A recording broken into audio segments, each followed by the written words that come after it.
Hello and welcome to Why Conflict, a podcast that identifies ongoing conflicts and goes right into the heart of the matter with stakeholders and experts.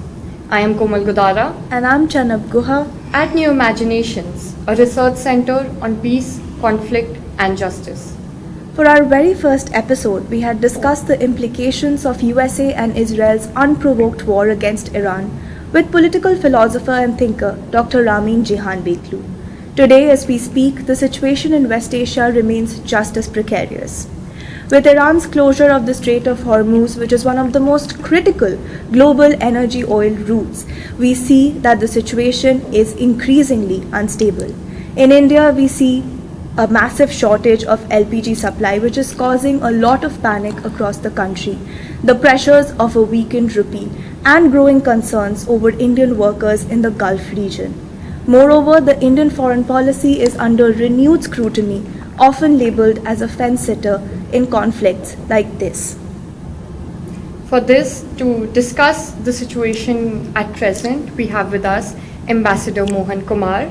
Ambassador Kumar has served as India's ambassador to France and Bahrain during the Arab Spring and has played a key role in multilateral negotiations at the GATT, General Agreement of Trade and Tariffs, and the World Trade Organization.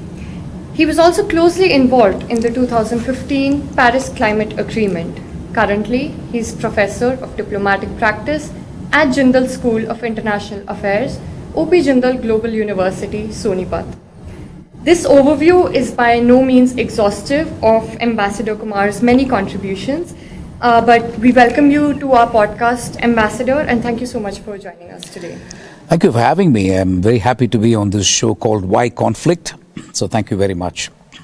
So, Dr. Kumar, we often see claims of India being called the fence-sitter in conflicts like this. So, how well do you think has India been able to navigate its role in this conflict, and how justifiable are these claims? So that's a good question.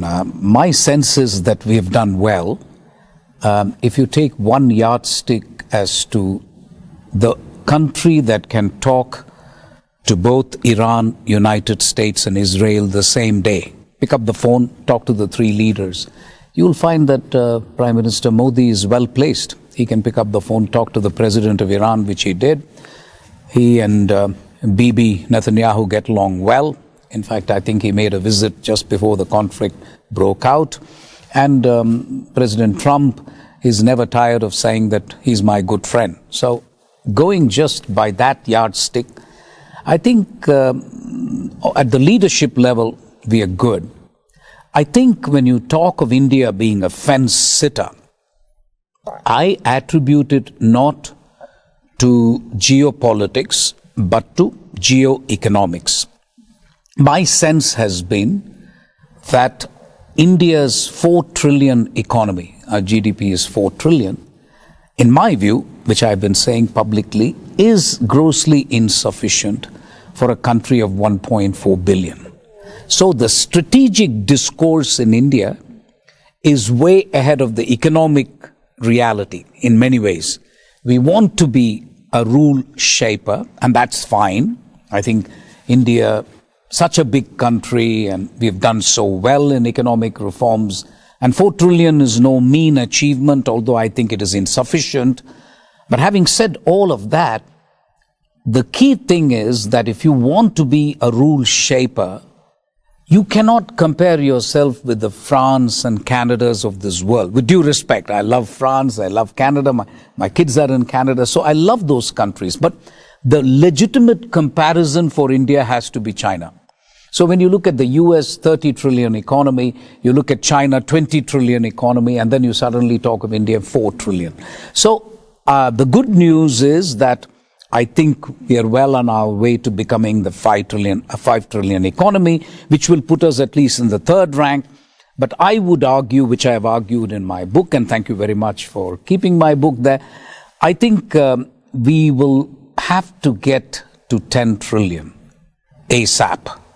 That will set us on a path to becoming an independent pole in a multipolar world. In a multipolar world, if you talk of independent poles, right now you have US and China. All the other poles are up for grabs. I think EU has a good opportunity, a good chance of becoming a pole. But I think India too, once we get to 10 trillion. But that's what we should be looking at.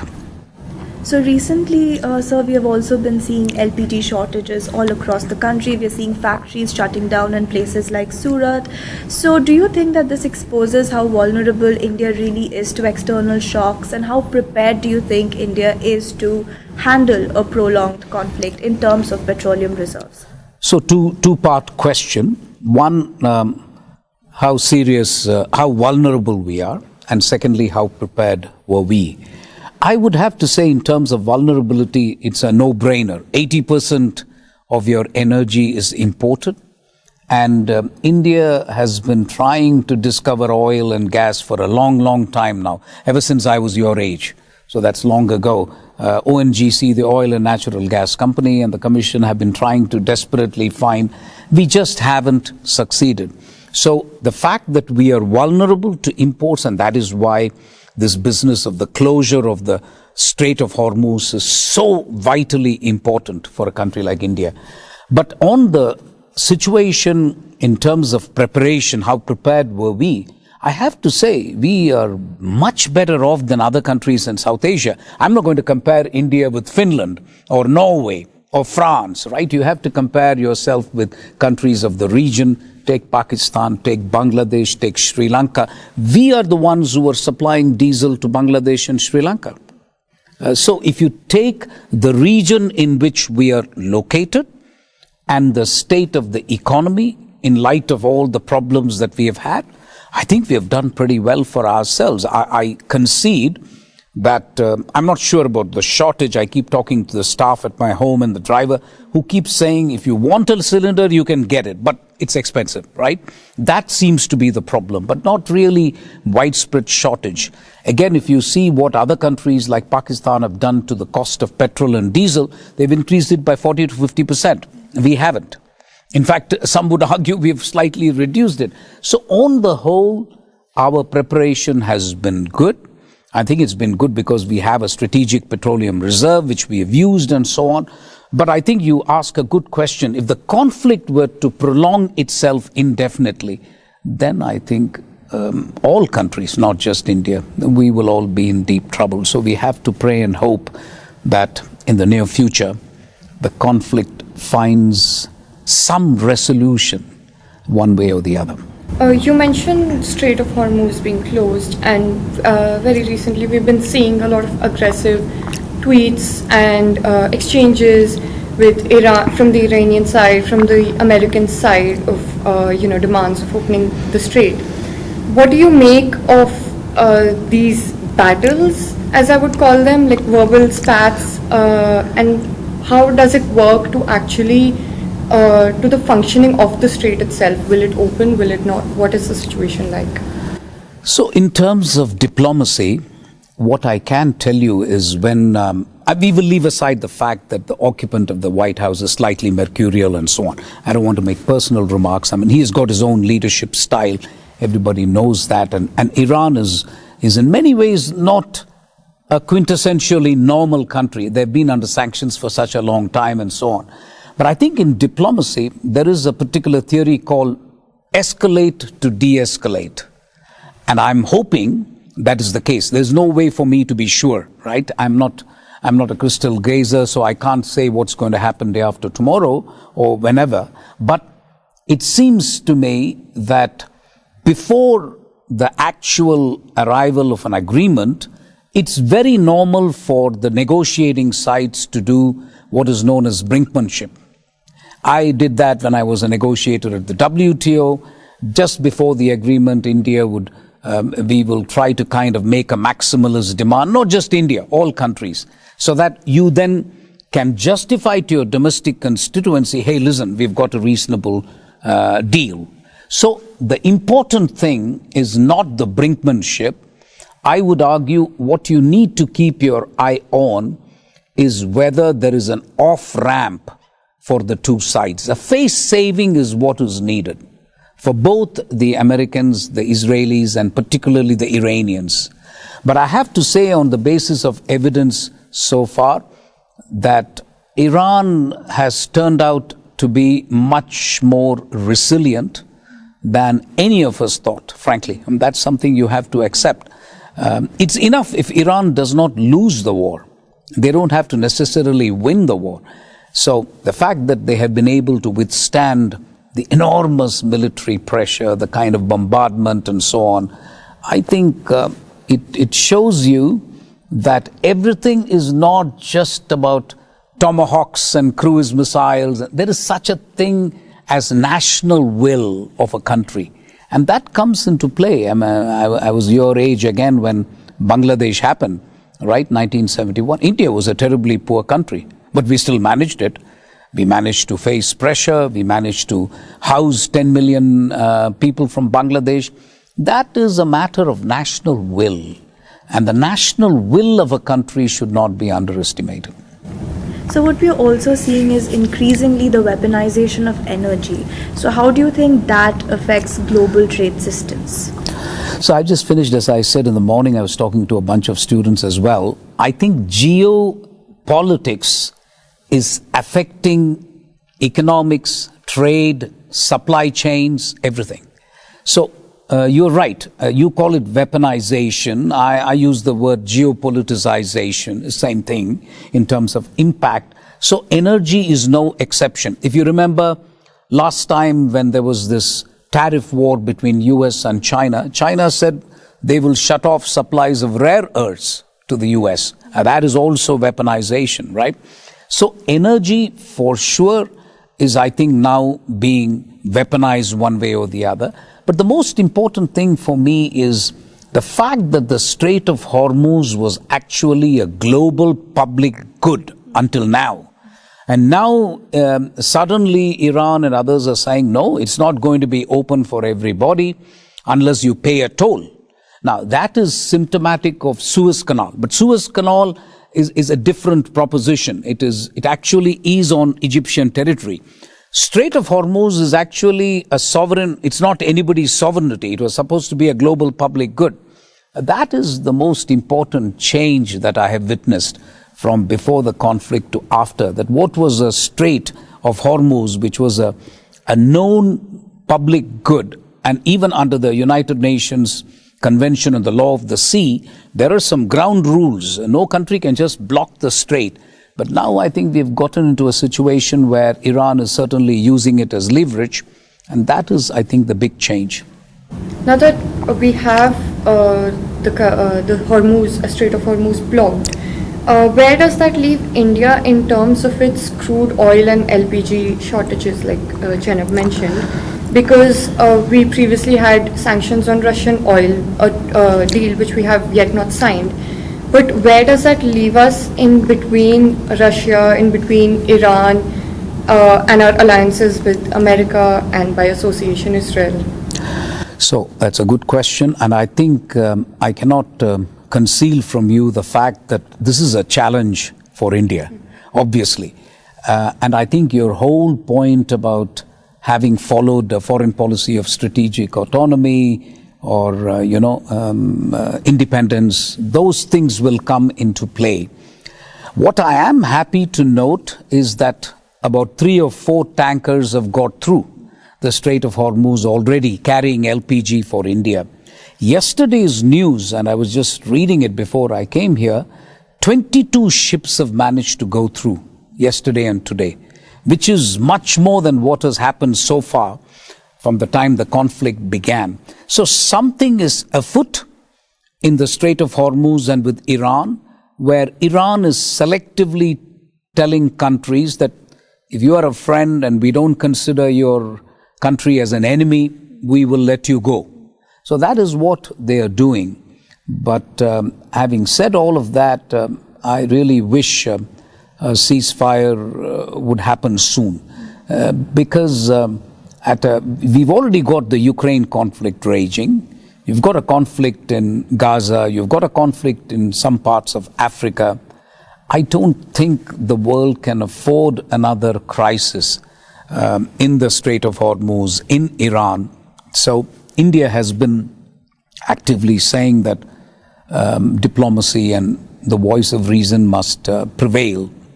I just hope the two sides will walk back from the brink and come up with some solution, anything that can represent a modus vivendi. Because otherwise you're putting the whole world at risk. It's not just the 2-3 countries involved. You're talking about India, but let me talk of Africa for a minute. The long queues of petrol, diesel. It's a matter of time before fertilizer is affected. And if fertilizer is affected, then food security is affected. And we are not even talking this morning, somebody was saying, you won't be able to buy mobile phones if it carries on like this, because it's going to affect the critical parts of a phone, helium, sulfur. Those are all very important, and they go into a lot of commodities and lot of things that we take for granted, right? So that will come into play. So you have to pray and hope that this conflict does not continue any longer. Professor, you have also been ambassador to the Kingdom of Bahrain, and you have witnessed the Arab Spring up and close. So how would you say India's engagement with the Gulf has evolved since then? Good question again. The relationship between India and the Gulf Cooperation countries, the Gulf Cooperation Council, for your audience, is the 6 countries, right? You've got Saudi Arabia, Kuwait, Oman, Bahrain, and so on. The 6 countries. I think our relationship hitherto has been, we've got 9 million people, maybe more, but 9 million people who reside there, and they send remittances back home, which is important for states like Kerala, but also for other states now increasingly. So that is one. The second is our enormous dependence on crude oil and energy purchases from these countries. If my memory serves me right, it is at least 50 to 60% of our energy comes from this region. So we were only concerned about these two. But since then, we have, I have to give credit to the present government for taking the relationship with the United Arab Emirates to the next level. UAE and India have done so many things together, where if you ask me for a rough bargain, it is this. We provide them with food security, and they provide us with energy security. A lot of food parks have been created in Gujarat and elsewhere with UAE money. And with UAE, we have a bilateral trade of close to $100 billion, and we have signed an FTA with them as well. So the relationship now is no longer about just petrol and labor, which is what it was in my time when I was ambassador. I think I was ambassador there between 2010 and 2014. So it's already about 15 years or more than 10 years anyway. So things have changed, but the concerns are still the same. We need uninterrupted energy to flow from the Gulf to India. And unfortunately, for the time being, it can only flow through the Strait of Hormuz. You can't airlift these kind of quantities. And alternative straits, not alternative straits, but alternative pipelines, alternative routes, if you like, maritime routes, are being explored. But it's going to take some time. So for now, we will have to, I think, keep our relations with Iran. Fortunately, I've read somewhere, I think the Iranian embassy in Delhi put out a tweet or an X, whatever you call it now, saying that India is our friend, so no need to worry. But that is, I think, testament to our diplomacy. It's done well within the constraints we have. And this is the 10th time I'm going to tell you, but the last time, I think, the most important constraint is the lack of economic clout. And given that constraint, the fact that you are able to push above, to punch above your weight, creditable in my view. So far, so good. But as I said, we have to pray and hope that this conflict comes to an end. We do pray and hope that the conflict comes to an end. But where do you see this conflict going in the near future with the current situation in mind?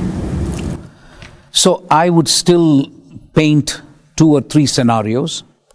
Scenario 1, happy ending, that, somehow both parties walk from the brink. 2 parallel diplomatic tracks are being are in play as we speak. One is a conversation between the Omani's foreign minister and the deputy foreign minister of Iran, and that is happening. The second track is the Pakistani track, which you're familiar with. Pakistan has gotten together with two other countries, Egypt and Turkey, and the triumvirate, as I call it, they have come up with a piece of paper which essentially is telling both sides that let's have a 45-day ceasefire, during which we will talk about finding a lasting solution to the problem. And the issues now facing both countries are the following, particularly the Iranian demands. One, I think they now want full sovereignty over the Strait of Hormuz. And they've tasted blood. So, I mean, it was nobody's strait before the war began. But now Iran says, no, we would like to exercise our leverage. That's one. I think you should also know that the Strait of Hormuz technically is owned by both Oman and Iran. One side of the strait is Oman, the other side is Iran, but obviously Iran is the bigger actor. The second thing Iran wants is, I think that's the most important, Iran wants a rock-solid guarantee that they will not be bombed again in 6 months' time. After all, last June, they were bombed when the claims were that we have destroyed all their nuclear weapons, etc. And they are bombed now. So they want a completely safe guarantee that this will not happen to them again. And then there remains the issue of war reparations. I don't know how realistic the possibility is of Iran getting war reparations, but at a minimum, Iran will want an assurance that sanctions don't operate anymore, because they need to sell the oil, because you have to take into account that a lot of the economic infrastructure is destroyed. I mean, let's face it, so many things have been destroyed. They will have to start rebuilding their country all over again. So I think they will need sanctions relief. So these are the issues at play. If you want me to bet and wager, which I've never done in my life, but I will now that you ask me, I hope to wake up very soon, 24 hours, 48 hours, whatever, and to discover that the sides have pulled back from the brink and there is a semblance of normalcy in the Strait of Hormuz, and then we will go into serious mediation between US, Israel on the one hand and Iran on the other. That would be maybe I'm just being a Micawberistic kind of optimism, but I'd like to be optimistic. We certainly hope so too, and thank you, Dr. Kumar, for those very valuable insights. And what really emerges from this conversation is the fact that geopolitics and everyday lives are deeply intertwined. If you look at the closure of the Strait of Hormuz and that causing LPG shortages all across the country, we truly understand that the ripple effects of this conflict are immediate and far-reaching. We have also examined the Indian foreign policy here, the questions of economic dependence, the questions of strategic autonomy, and how India navigates its role in conflicts such as this. Thank you, Ambassador Mohan Kumar, for being here with us today and shooting this episode with us. Thank you to the audience for watching. For suggestions or feedback, please write to us at newimaginations.jsjc@gmail.com. See you next time for another episode. Thank you.